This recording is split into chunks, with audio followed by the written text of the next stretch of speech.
பகவத்கீதையில் 2வது சாப்டரில் 64வது ஸ்லோகம். ராகத்வேஷவியுக்தைஸ்து விஷயானிந்திரியைச்சரன் ஆத்மவஷ்யைர்விதேயாத்மா பிரசாதம் அதிகச்சதி.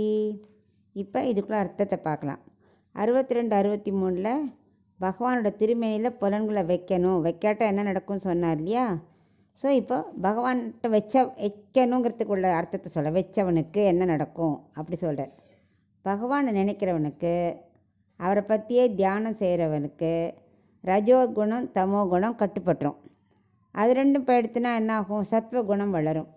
சத்வகுணம் வளர்ந்ததுன்னா ராகத்வேஷத்தேன்னு விடுபடுறான். ராகம்னா ஆசை, கண்ட பொருள் ஆசை வைக்கிறது குறைஞ்சிரும். துவேஷன்னா யாரை பார்த்தாலும் இதை பார்த்தா பிடிக்கல, அவனை பார்த்தா கோபம் வருது, அந்த துவேஷம் போயிடும்.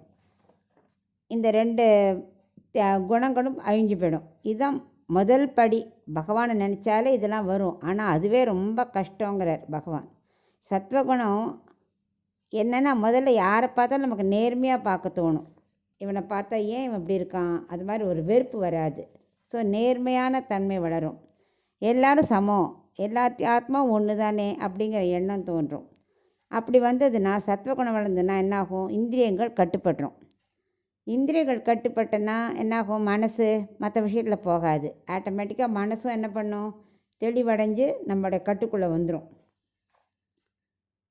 அப்போ இது அவர் படிக்கட்டாக சொல்கிறார். எப்படி சொல்கிறேன்னா, முதல்ல பகவான் நினைக்கணும். அதுக்கு முக்கியமாக என்ன வேணும்? ஆகார சுத்தி வேணும். அதாவது கண்ட இடத்துல சாப்பிட்றது, மற்றெல்லாம் சாப்பிட்றது அதெல்லாம் கூடாது. ஆகார சுத்தி இருக்கணும். பகவானுக்கு ஆராதனை பண்ணிவிட்டு சாப்பிடணும். இதை ரெண்டும் பண்ணினா சத்வகுணம் வளரும். சத்வகுணம் வளர்ந்தாக்க என்னாகும்? ராகத்வேஷம் போயிடும். அப்போது இந்திரியங்கள் என்னாகும்? கட்டுப்பட்டுரும். விஷய சுகம் தடைப்பட்டுடும். ஏன்னா நமக்கு கண்ட இடத்துல சுகம் வருது இல்லையா? இதை பார்க்கணும், அதை பார்க்கணும், அங்கே போகணும், இங்கே போகணும், அந்த ஆசையெல்லாம் போயிடும். மனசும் கட்டுக்குள்ளே வந்துடும். மனசு கட்டுக்குள்ளே வந்ததுன்னா மன தெளிவு ஏற்பட்டுடும். மனத்தெளிவு ஏற்பட்டால் ஆத்ம சாட்சாத்காரம் கிடைச்சிடும். இப்படி ஒவ்வொரு படிக்கட்டாக அவர் சொல்லின்னு போகிறார். பகவானை நினச்சா என்னெல்லாம் வரும்னு, இதுதான் படிக்கட்டு அப்படின்னு இந்த கதிரை விளக்குறார்.